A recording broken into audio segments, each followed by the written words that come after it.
Hello everyone, आज के इस क्लास में आप सभी का स्वागत है। इसके पहले हम लोगों ने पढ़ा था SN1 रिएक्शन को अलग और SN2 को अलग, इन दोनों को अलग अलग। आज हम दोनों को एक साथ केवल डिफरेंस के रूप में पढ़ेंगे। जो आपने अलग अलग डिस्कस किया हम लोगों ने, उन्हीं पॉइंट्स को अलग अलग यहां लिख देना है, एक तरफ SN1 के लिए और एक तरफ SN2 के लिए। आप सभी को मालूम है न्यूक्लियोफिलिक सब्स्टिट्यूशन में क्या था, दो कंपाउंड पार्टिसिपेट करते हैं, एक सबस्ट्रेट दूसरा न्यूक्लियोफाइल, यही तो होता है। अब यहां पे फर्स्ट पे आते हैं, पहले 1 और 2 का मतलब। 1 का मतलब यहां पे फर्स्ट ऑर्डर है और यहां 2 का मतलब सेकेंड ऑर्डर, यानी कि यहां पे जो रिएक्शन की स्पीड, रिएक्शन का रेट है, वह केवल और केवल एक के कंसंट्रेशन पर डिपेंड करता है और यहाँ पे दोनों के कंसंट्रेशन पर डिपेंड करता है। यही इसका मतलब यहाँ पे है कि यहाँ पे क्या हो जाएगा, पहला point, it is an example of first order reaction. ये फर्स्ट ऑर्डर रिएक्शन एग्जांपल है और इसमें क्या फर्स्ट पॉइंट होगा, it is an example of second order reaction, second order reaction. आप तो पूरा पॉइंट लिखिएगा क्योंकि आपको एग्जाम में लिखना है। हम तो यहाँ पे केवल डिफरेंस में जो मेन वर्ड्स हैं उसको यूज कर रहे हैं यहाँ पे। तो फर्स्ट ऑर्डर और सेकेंड ऑर्डर हो गया। तो फर्स्ट ऑर्डर नाम आने का मतलब ही है कि यहाँ पे रिएक्शन का रेट डिपेंड करता है केवल सबस्ट्रेट के कंसंट्रेशन में। दो ही लोग पार्टिसिपेट करते हैं, सबस्ट्रेट और न्यूक्लियोफाइल, तो यहाँ पे केवल एक पे डिपेंड करता है। तो यहाँ पे इसका मतलब हो गया, सेकेंड पॉइंट में लिख देंगे, इसी को हम लोग एक्सटेंड करेंगे, क्या हो जाएगा, रेट ऑफ रिएक्शन जो इसका होता है डिपेंड्स ऑन concentration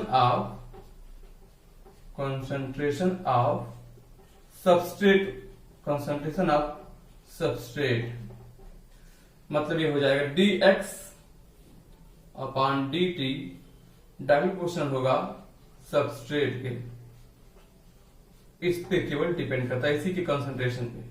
और जब आप इसको इक्वल में कन्वर्ट करते हैं तो आता है कांस्टेंट के, और ये हो गया सबस्ट्रेट, यानी ये हो गया फर्स्ट ऑर्डर का एग्जांपल। ऐसे ही इसकी बात करें, इसके सेकंड पॉइंट की, तो ये हो जाएगा क्या, इसमें डिपेंड करता है किस पे, कंसंट्रेशन ऑफ, यानी rate of reaction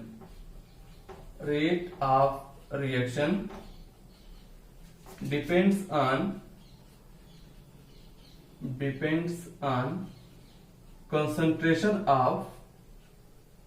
concentration of substrate as well as concentration of what, nucleophile, दोनों पे डिपेंड करता है यहाँ पे। तो लिख सकते हैं आप dx upon dt is directly proportional to K, active mass of substrate, active mass in concentration, substrate and nucleophile। ये दोनों का देखिए बेसिक डिफरेंस हो गया ऐसे, जब समझ गए। अब हम तो थर्ड पॉइंट पे आते हैं।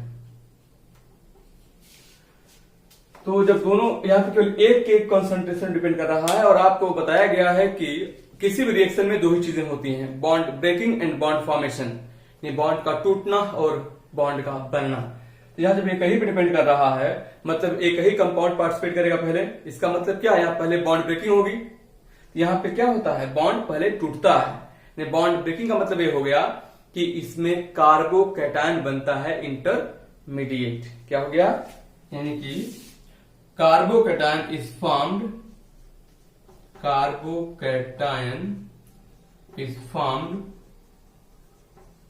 as an intermediate। इधर आगे पॉइंट, अब इसमें लिख देते हैं सेकेंड पॉइंट, इसका थर्ड पॉइंट। इसमें क्या बनेगा कि जब दो है, यानी यहाँ पे जब दोनों के कंसंट्रेशन डिपेंड कर रहा है, यानी बॉन्ड का टूटना और बॉन्ड का बनना दोनों एक साथ होने वाला है। जब दोनों एक साथ होगा तो यहाँ क्या होने वाला है, बॉन्ड ब्रेकिंग और बॉन्ड फॉर्मेशन एक साथ, इसका मतलब ट्रांजिशन स्टेट। क्या, यानी यहाँ पे जो है transition state is formed as an intermediate. याद रखना यहाँ क्या है, यही है इसका intermediate. Transition state is formed as an intermediate. हम तो शॉर्ट में लिखते हैं ऐसे। अब इसके फोर्थ पॉइंट पे आते हैं। अब यही लिखा आपने कि यहाँ पे क्या कार्बोकैटायन बनता है, कि एक दो स्टेप में क्या हो गया, यानी पहले पार्टिसिपेट कर रहा है, इसका मतलब पहले स्टेप में ए आया, दूसरे में न्यूक्लियोफाइल आएगा अटैक करने के लिए। इसका मतलब इसमें कितने स्टेप हो गए, इसकी मैकेनिज्म में 2 स्टेप हो जाएंगे। और यहाँ पे क्या है, दोनों एक साथ आ गए, दो एक ही मिल खत्म हो जाएंगे लड़के रिएक्शन करके, मतलब एक ही स्टेप में रिएक्शन हो जाएगी। इसका अर्थ ये हुआ ये क्या है, इसकी मैकेनिज्म में क्या होगा, ये है सिंगल स्टेप रिएक्शन, गलत, ये है 2 स्टेप रिएक्शन। क्या है, 2 स्टेप रिएक्शन। और ये क्या है, फोर्थ पॉइंट इसका single step reaction. Single step reaction, clear ना?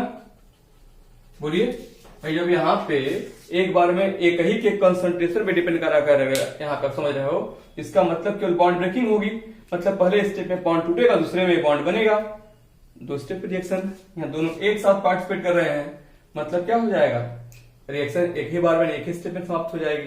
क्लियर? चलिए आगे देखिए। और इसके बाद जब रिएक्शन 2 स्टेप में है, तो फर्स्ट में क्या बनेगा, कार्बोकैटायन। यानी यहाँ पे कह सकते हो आप, जो रिएक्शन की स्पीड अगर कंपेयर करना पड़ जाए, तो rate of reaction, rate of SN1 reaction ऐसे पूछे कोई, रेट ऑफ SN1 रिएक्शन अगर आपसे कोई पूछे, क्या बोलेंगे, स्टेबिलिटी ऑफ कार्बोकैटायन। जितना ज्यादा स्टेबल होगा कार्बोकैटायन, उसमें उतनी फास्ट होगी रिएक्शन। इसमें क्या होगा, रेट ऑफ SN2 रिएक्शन अगर कोई पूछे, तो आप क्या बोलेंगे, stability of transition state, stability of transition state. देखिए यहाँ पे, अब यहाँ पे अगर SN1 का रेट कोई पूछे, तो कार्बोकैटायन की स्टेबिलिटी और यहाँ पे ट्रांजिशन स्टेट की। अब आपको जो है, अगर 4 कंपाउंड दिए गए हैं, पूछा जाए इसमें सबसे फास्ट किसमें होगी, SN1 या SN2, तो आप उनके इंटरमीडिएट की स्टेबिलिटी कंपेयर कर लेना। आपको अगर कोई भी एक कंपेयर करना आ गया, दूसरा भी कर लोगे आप। यानी अगर आपको कार्बोकैटायन की स्टेबिलिटी कंपेयर करना आ गया, जहां पे कार्बोकैटायन ज्यादा स्टेबल होगा, उसमें रिएक्शन क्या, या TS कम स्टेबल होगी, एंड वाइस वर्सा। यानी कह सकते हो आप, जो है कार्बोकैटायन वहीं पे ज्यादा स्टेबल होता है जहां पे बल्किनेस बढ़ती जाती है। यही पूछा गया है, एल्काइल ग्रुप की संख्या बढ़ने के साथ SN1 रिएक्शन की स्पीड क्यों बढ़ती जाती है, तो बोलेंगे क्योंकि ऐसी कंडीशन में बनने वाले कार्बोकैटायन की स्टेबिलिटी बढ़ती जाती है। Is it clear? चलिए, ये तो हो गया। एक पॉइंट और देखिए, ऐसे कुछ पूछ दे आपसे, इसमें श्योर होता है, rate of SN1 reaction.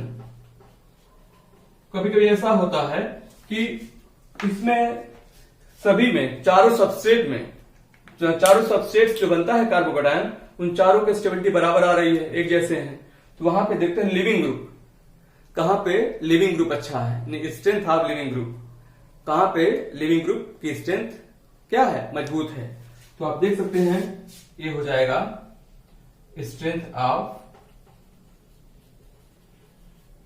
Living nature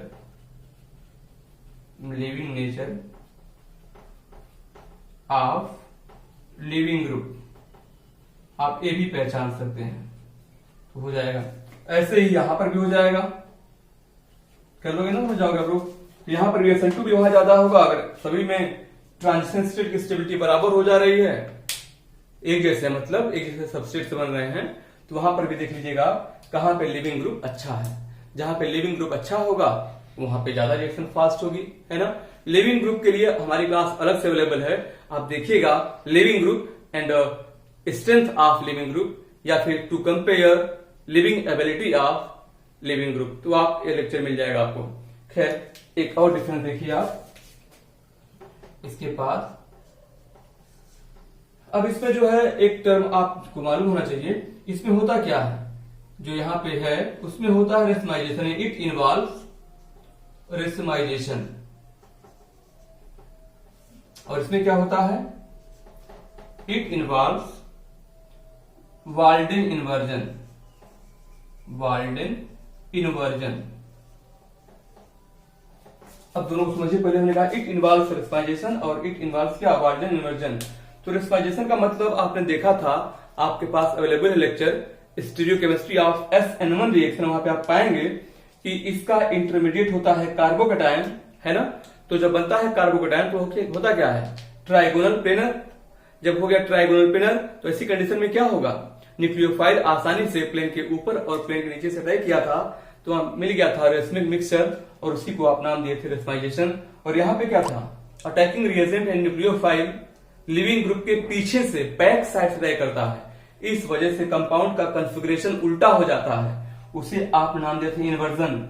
Walden नामक साइंटिस्ट ने टर्म दिया है, तो उनके रिस्पेक्ट के लिए हम यूज करते हैं टर्म क्या, Walden inversion. Is it clear? Next last, अब इसमें आप देख सकते हैं, इसमें एक खास बात जो है, इसका सॉल्वेंट क्या, इसका सॉल्वेंट, इसका जो सॉल्वेंट होता है कौन, पोलर प्रोटिक। कैसा, पोलर प्रोटिक सॉल्वेंट, याद रहेगा ना, पोलर प्रोटिक सॉल्वेंट यूज करते हैं यहां पे। जैसे H2O, जैसे क्या H2O, अल्कोहल भी हो जाएगा। प्रोटिक मतलब H+ कंटेनिंग, क्या प्रोटिक का H+ कंटेनिंग। पोलर मतलब जानते हो, जो प्लस माइनस पोल बनाते हो।